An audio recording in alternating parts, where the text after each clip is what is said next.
Bonjour à tous et bienvenue sur notre podcast. Je suis Maëlle. Bonjour Maël, bonjour à tous, je m'appelle Verso. Ravi d'être ici avec vous aujourd'hui. Sourire aujourd'hui, on va parler d'un sujet très concret, très quotidien. Est-ce qu'on doit aller aux activités de cohésion d'équipe de son entreprise? Ah oui, bonne question. Franchement, je pense que tout le monde s'est déjà posé cette question au moins une fois. Exactement. Tu sais, quand tu reçois un message, on organise une activité jeudi soir. Et là, tu réfléchis. Oui, tu regardes l'heure, tu penses à ta fatigue et tu te demandes si ça vaut vraiment le coup. Alors justement, Verso, toi récemment, tu as participé à une activité de cohésion d'équipe, non? Oui, jeudi soir dernier. On a eu une sortie d'équipe dans un centre commercial, pas très loin de notre bureau. Ah sympa, déjà le fait que ce soit proche, c'est pratique. Et vous avez fait quoi? On est allé jouer au bowling. C'était la première fois que je jouais, donc c'était déjà une expérience intéressante pour moi. Ah, première fois. Et alors, tu as aimé? Oui, c'était plutôt sympa. L'ambiance était détendue, mais en même temps un peu compétitive. Il y avait un écran avec les scores, donc tout le monde regardait souvent pour voir qui gagnait. Ça motive. Même les gens calmes deviennent compétitifs dans ces moments-là.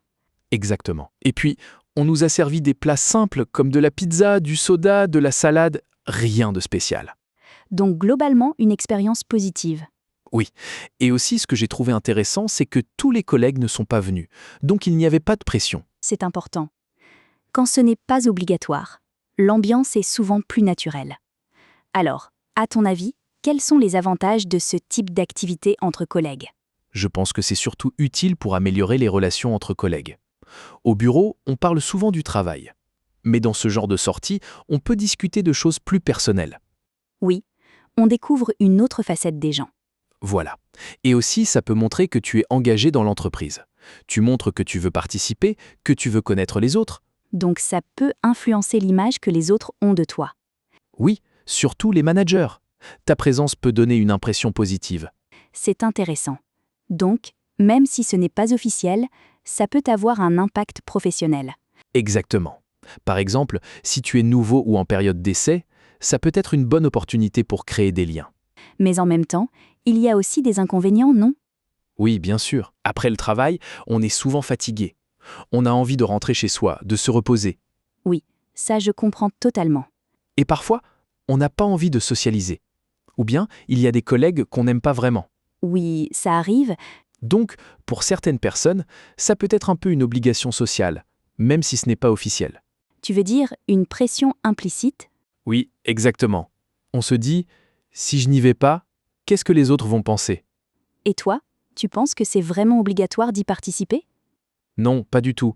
Je pense que chacun peut décider. Si tu aimes, tu y vas. Sinon, tu n'y vas pas. C'est simple comme ça? Oui, en théorie. Mais en pratique, c'est parfois plus compliqué. Tu m'as aussi parlé d'une expérience complètement différente à l'université. Oui. Et là, c'était beaucoup moins agréable. Raconte-nous. Pendant ma première année, on a eu une activité de cohésion d'équipe obligatoire. Ça a duré toute la journée, de 8 heures du matin à 18 heures. Toute la journée? Oui. Et tout le monde devait venir. Donc, il n'y avait pas de choix. Et les activités?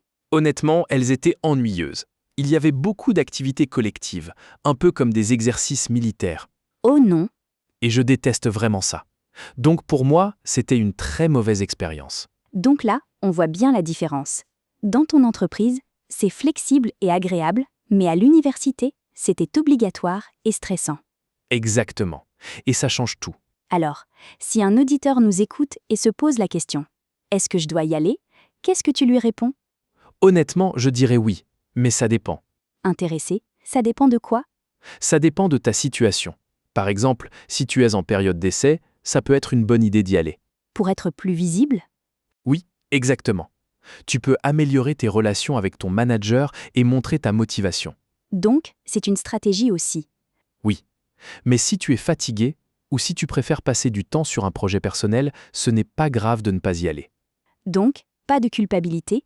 Non.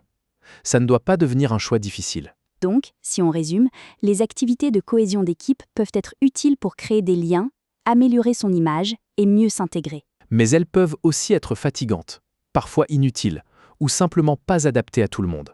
Et la clé, c'est de réfléchir à sa propre situation. Exactement. Merci Verso pour ton partage. C'était très concret et très utile. Merci Maëlle. J'espère que ça aidera nos auditeurs à faire leur choix. Et vous, qu'est-ce que vous en pensez? Est-ce que vous aimez ce type de sortie entre collègues ou vous préférez rester chez vous? Dites-nous votre expérience. Merci à tous pour votre écoute et à bientôt pour un nouvel épisode. À bientôt!